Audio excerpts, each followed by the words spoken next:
Hi everyone, how are you? Hope you all are doing well. जिनका admit card आ गया है और जिनका पेपर होने वाला है दिसंबर में, यानी कि कल से, तो उनको ऑल द बेस्ट। पहली बात तो खूब मन लगा के आप स्टडी करो और इस बार मतलब ऐसे सोच के पेपर दो कि ये लास्ट अटैम्प्ट है, और जिनका फर्स्ट भी है वो भी यही सोचे कि ये लास्ट ही है, इसके बाद पेपर होगा ही नहीं। ऐसे सोच के पेपर दो कि पेपर निकालना ही है, कुछ भी हो जाए। और जिनका नहीं आया है एडमिट कार्ड किसी वजह से, जिनका जैन में होने वाला है पेपर, तो उनको मैं बोलूँगा कोई ज़्यादा टाइम गैप नहीं है, 15 दिन का 10-15 दिन का ही बात है। तो आप निराश ना हो, आप स्टडी और करें और एक रिवीजन आप करें। थोड़ा सा इरिटेटिंग है लेकिन आप कोशिश करें अच्छे से इसको अपॉर्चुनिटी की तरह लें। इसको डिसएडवांटेज भी है लेकिन अपॉर्चुनिटी की तरह आप लें और इसकी तैयारी करें, मतलब और जोर शोर से आप करें कि जनवरी में आप और अच्छे से पेपर दे पाए। ठीक है, तो फर्स्ट ऑफ ऑल मैं यहाँ पे इसलिए आया हूँ कि कुछ टिप्स क्या बोले वो तो सबको पता ही होता है, लेकिन फिर भी मैं अपना अनुभव शेयर करूँगा, क्योंकि मैंने चूँकि 8 सब्जेक्ट एक साथ दिए थे, इंटर में भी और फाइनल में भी, तो बोथ ग्रुप वालों के लिए थोड़ा सा मैं अपना एक्सपीरियंस शेयर करना चाहूँगा। टाइम की वजह से मैं अब नहीं कर पाया था, तो मैंने सोचा अभी आज लास्ट होते होते भी कम से कम कर। सबसे पहले बात, जब आप बोथ ग्रुप देते हो, यानी कि ग्रुप में आपके टाइम नहीं होता है, मतलब एक पेपर से दूसरे पेपर में टाइम होता ही नहीं, बिल्कुल भी नहीं होता, मतलब 0.5 होता है, यानी कि हाफ डे का ही होता है आपके दो पेपर में टाइम। तो क्या स्ट्रैटेजी बननी चाहिए, या मैं क्या करता था, स्पेशली मैं अपनी बात करता हूँ। और जो अलग अलग ग्रुप दे रहे हैं, यानी एक ही ग्रुप जो दे रहे हैं, जिनको 1.5 दिन के आसपास का टाइम मिलता है, वो इसको और अच्छे से कर सकते हैं। जैसा मैंने किया है उससे भी अच्छे कर सकते हैं, क्योंकि उनके पास ज़्यादा टाइम है। तो मैं अपना एक्सपीरियंस बताऊँ, जब मैं आता था ना, पहली बार तो पहला ही थियरी आ जाता था, जबकि लॉ का है पेपर। फाइनल की मैं बात करूँ तो अगर फाइनल की मैं बात करूँ तो लॉ का पेपर जो आता है तो सबसे अच्छा है, क्योंकि उसको ना 2 दिन से मैं पढ़ना कंटिन्यू कर देता था थियरी तो लॉ का चला गया। उसके बाद दिक्कत होती थी क्योंकि 0.5 ही बचता था। तो मैं क्या कोशिश करता था कि जितने भी प्रैक्टिकल होंगे वो मैं रात में कर लूँगा। जैसे मैं घर आ जाता था 7 बजे के आसपास, तो 8 बजे के आसपास मैं बैठ जाता था अच्छे तरीके से, और 8 से लेके 12 साढ़े 12 बजे रात तक, ज़्यादा लेट नहीं, 12 साढ़े 12 बजे रात तक मैं क्या करता था, प्रैक्टिकल जितना हो सके, जितना मुझसे रिवाइज हो सके, जितना को मैं देख पाऊँ, क्योंकि बना तो पाऊँगा नहीं, तो जितना मैं देख पाऊँ, जितना मैं रिवाइज कर पाऊँ वो प्रैक्टिकल करता था।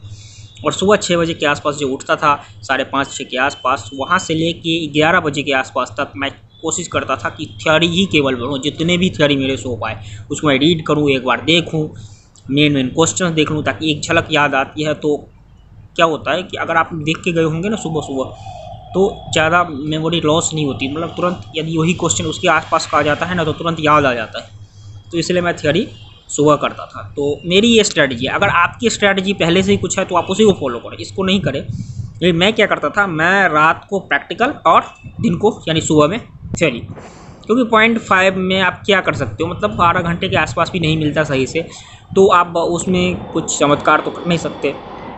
तो यही करना, जिनके पास 1.5 दिन बचा है वो उस हिसाब से तैयारी करें, ठीक है, कोशिश करें। लेकिन मैं यही बोलूँगा, जिनके पास गैप है 1.5 दिन का, यानी कि एक ही ग्रुप दे रहे हैं, तो वो कोशिश करें जिस रात आ रहे हैं ना, उस रात से लेकर अगले दिन तक, यानी पूरे दिन अगले तक प्रैक्टिकल एकदम धो के करें, और उसके बाद उस अगली रात और सुबह वाले दिन केवल थियरी ही पढ़े। क्योंकि क्या होता है ना, थियरी जितना नज़दीक से आप पढ़े होते हो ना, मतलब जितना टाइम गैप कम रहेगा थियरी और पेपर में, उतनी थियरी ज़्यादा दिमाग में याद रहेगी।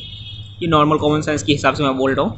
आपने पहले से पढ़ रखा है तो याद तो रहेगी, लेकिन रिवाइज अगर जितना गैप कम रहेगा एग्जाम और इसमें, तो ज़्यादा मदद मिलेगी आपको। तो उस हिसाब से मैं बोल रहा हूँ।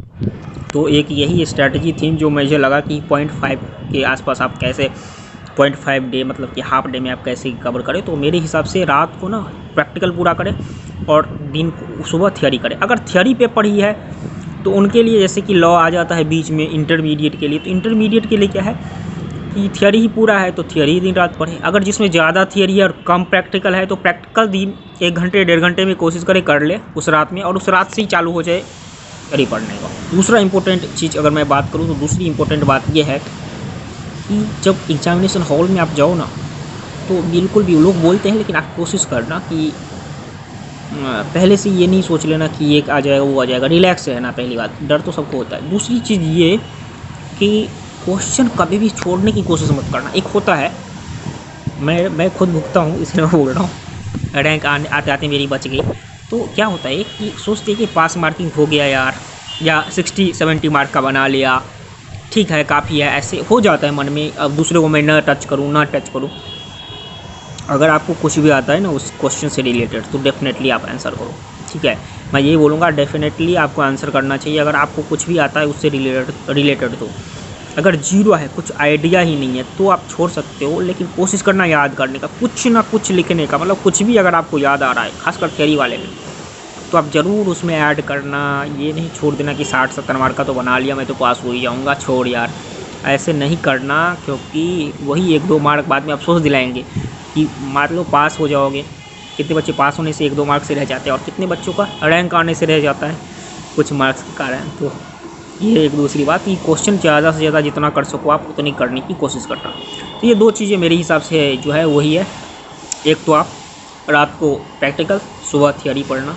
दूसरा, क्वेश्चन सारे अटैम्प्ट करने की कोशिश करना, जितना ज़्यादा से ज़्यादा क्वेश्चन अटैम्प्ट कर लो, ठीक है, और रीगेन करने की कोशिश करना, ठीक है। तो यही था, ऑल द बेस्ट।